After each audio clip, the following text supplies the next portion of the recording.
Salut tout le monde et bienvenue dans cette nouvelle vidéo. Je suis Maguelone Pérou et je fais des voyages à vélo durant lesquels je dessine dans mes carnets à l'aquarelle.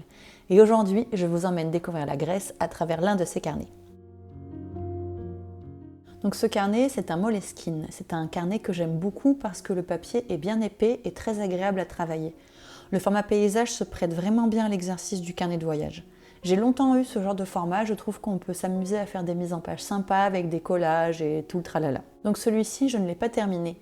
Toute la partie avec la pince est encore vide puisque ce voyage s'est arrêté brutalement, mais je ne vous en dis pas plus pour l'instant parce que le mois prochain, je vous partagerai la partie 2 de notre voyage à vélo en Grèce. Alors si vous ne voulez pas la louper, abonnez-vous et activez la petite cloche pour recevoir la notification. Nous commençons ce carnet avec une vue sur l'acropole d'Athènes. Avec Loïc, nous avons pris l'avion avec nos vélos de Copenhague jusqu'à Athènes et nous avons passé une semaine dans la capitale. Nous en avons vraiment profité pour visiter cette immense cité et j'ai fait ce dessin assise à la terrasse d'un café. J'ai adoré ce moment, il faisait beau et le serveur du café était super sympa. Bon, par contre, on a payé le prix fort, c'est ça de se poser sur les terrasses touristiques, mais ça valait vraiment le coup. Ensuite, j'ai orné mon dessin avec un titre écrit en hellénistique, mais aujourd'hui je ne saurais pas vous le lire. J'ai appris là-bas, mais maintenant j'ai tout oublié. J'ai aussi collé le ticket d'entrée de l'acropole, puisque nous sommes allés le visiter le lendemain, je crois. Un titre, et voilà, ma page est finie. Ici, j'ai dessiné la chorégraphie des F-Zones, ce sont les gardes du palais. Nous avons assisté au changement de garde et j'ai adoré. Ils effectuent les mouvements au ralenti et même de dos, ils arrivent toujours à être synchro et c'est assez impressionnant. Et puis, je les trouvais comiques avec leurs pompons et leurs figures très sérieuses. D'ailleurs, être F-Zone est un grand honneur pour soi, sa famille et même pour son village. Donc pour les dessiner, j'ai d'abord filmé toute la chorégraphie, puis j'ai fait des captures d'écran à chaque changement de posture. Une fois rentrée à l'appartement, j'ai pu les croquer tranquillement et voilà le travail. Alors les quelques pages suivantes sont remplies d'exercices de dessin que j'ai fait au stylo. À Athènes, j'ai pris un cours de dessin avec Fiona, une grecque qui a fait les Beaux-Arts de Toulouse. C'était une super rencontre et elle m'a appris plein d'exercices pour libérer le geste. Il y en avait certains que je connaissais, comme dessiner en moins de 15 secondes ou encore dessiner avec son autre main, mais il y en a d'autres que je ne connaissais pas, comme dessiner sans lever le stylo ou bien sans regarder la feuille. Et puis après, ces pages sont devenues des brouillons où je m'exerçais pour la calligraphie, j'ai aussi collé le sticker d'un autre voyageur à vélo que nous avons croisé sur la route, etc. La page suivante, je l'aime beaucoup. C'est le premier dessin que j'ai fait au Péloponnèse, en même temps je crois qu'on venait juste de passer le canal de Corinthe. Bon, ne cherchez pas les phoques, il n'y en a pas, je ne sais pas pourquoi cet endroit s'appelle comme ça, mais bon. C'était quand même super beau. Ce dessin, je l'ai fait d'après une photo de Loïc le soir ou le lendemain, je ne sais plus trop, mais je sais que nous étions à l'hôtel. Et oui, nous avons pu faire beaucoup d'hôtels au Péloponnèse puisque nous étions en hiver et donc tout était très peu cher. Mais vous pouvez aller voir la première partie de notre voyage où on explique tout ça. Donc ici, j'ai fait un peu des tests. Le dessin de droite, je l'ai fait sans lever mon stylo de la page, donc j'ai utilisé un des exercices de Fiona. Puis ensuite, dans les rectangles du milieu, j'ai fait des essais pour les montagnes en arrière-plan et pour la couleur de l'eau. Et puis j'ai fait mon aquarelle, une fois que je savais à peu près comment traiter tous les éléments. À cette période, ça faisait 1 an que je faisais de l'aquarelle à peu près, et donc de faire des tests comme ça m'aidait beaucoup. Et puis je trouve que ça fait une super mise en page aussi, voilà. Ah, l'île de Poros, oui, j'ai adoré cette île. Alors, qu'est-ce que j'ai écrit ? Les îles ne manquent pas sur cette première branche du Péloponnèse, entre les volcans de Métana, les scooters de Spets. Ce sont les plages de Poros qui nous ont le plus séduits. Ça, mais aussi les ruelles étroites, les restos, la mastilla, etc. Fin de la citation. Ah oui, la mastilla, c'est dans un restaurant de Poros qu'on a découvert ça. Enfin, c'est le patron avec qui on a beaucoup sympathisé qui nous a fait découvrir ça plutôt. C'est une liqueur faite à partir de la sève d'un arbuste, le mastic, qui ne pousse que sur une seule île en Grèce, Chios. C'est tellement doux et subtil qu'on en a ramené une bouteille en revenant en France.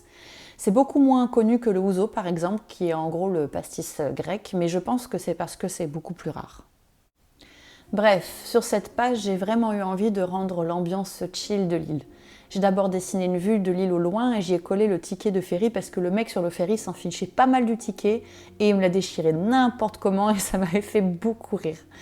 Puis j'ai fait le sommet de la Tour Blanche, qui est l'église qui trône tout en haut de la colline. Et enfin, j'ai eu envie de représenter une des petites ruelles, parce que l'île est en fait un enchevêtrement de ruelles et d'escaliers, de plantes, d'arbres, etc. Ce qui fait qu'il y a toujours de l'ombre et c'est super agréable. Voilà. J'ai consacré la page suivante à l'olivier, puisque nous étions en Grèce au moment de la récolte de l'olive, et dans tous les champs, il y avait des gens qui avaient l'air de galérer à ramasser leurs olives. Là aussi, j'ai écrit un truc. Alors, qu'elle soit verte, noire, petite, grosse, comestible ou non, c'est l'heure de ramasser l'olive.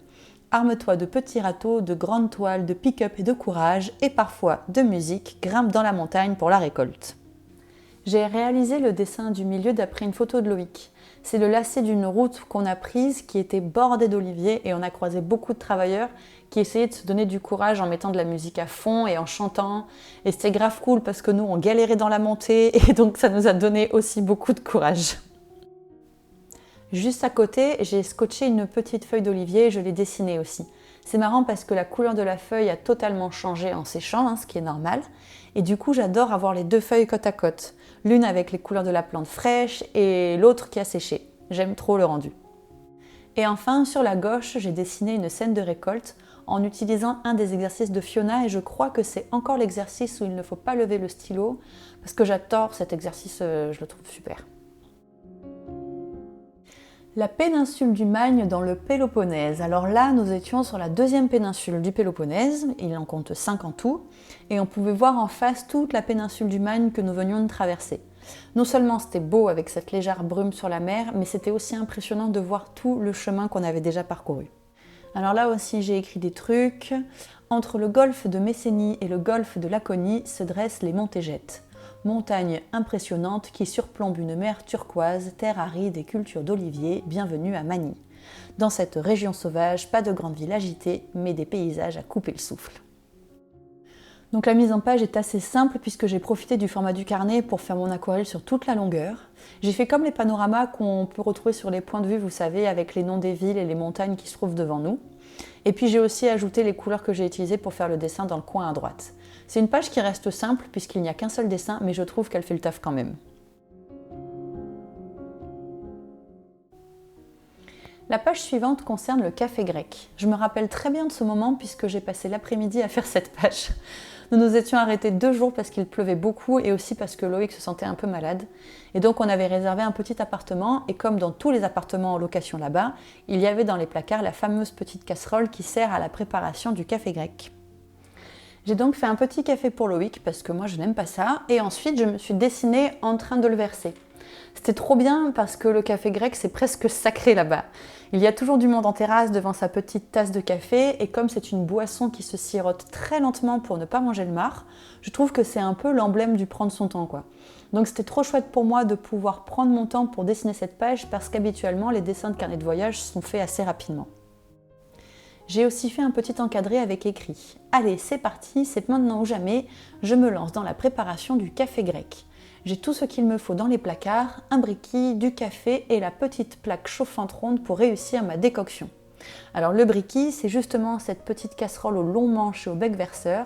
Et comme d'habitude, j'ai écrit ensuite le titre en alphabet grec, mais je crois bien que j'ai fait des erreurs parce que dans mes souvenirs, ce U là, il se prononce comme la lettre M. Donc bon. Bref.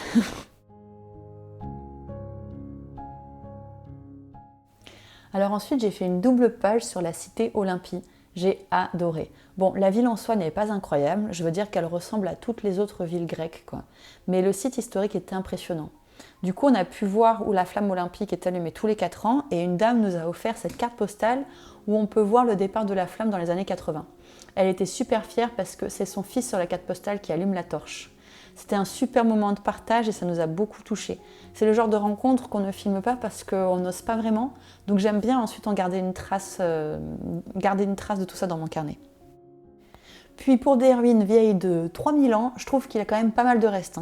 J'ai découpé le plan qu'il y avait dans le dépliant pour le coller et ensuite j'ai écrit le nom des bâtiments. Mais j'ai aussi gardé un autre dépliant que je garde avec la carte postale dans ma petite pochette de fin de carnet. Et donc le dessin que j'ai fait sur la page de droite correspond au numéro 21 du plan. Il s'agit d'un petit édifice en cercle dans lequel se trouvaient 5 statues d'Alexandre le Grand et de son grand-père qui était le roi de Macédoine, je crois Philippe II. Voilà! Ah, Zakynthos, la fameuse, ou Zante en français. Donc là, nous avions quitté le Péloponnèse et nous commencions à explorer les îles ioniennes qui se trouvent dans la mer Ionienne. Jusque-là, tout va bien. Donc c'est une île qui est prise d'assaut par les touristes anglais en été. Donc malgré la petite taille de l'île, on y trouve un aéroport, un hôpital, etc. Mais c'est aussi une île qui est connue pour ses plages puisque une race de tortues de mer vient y pondre ses œufs. Mais ici, j'ai peint la vue qu'on a sur la ville de Zante lorsqu'on est sur le port. Quand nous étions dans le ferry, j'ai été frappée par ces collines et donc la première chose que j'ai faite fut de trouver un banc et de les dessiner. Je me rappelle que ça m'avait pris pas mal de temps parce qu'à ce moment-là, j'avais pas encore trouvé de technique pour dessiner les falaises.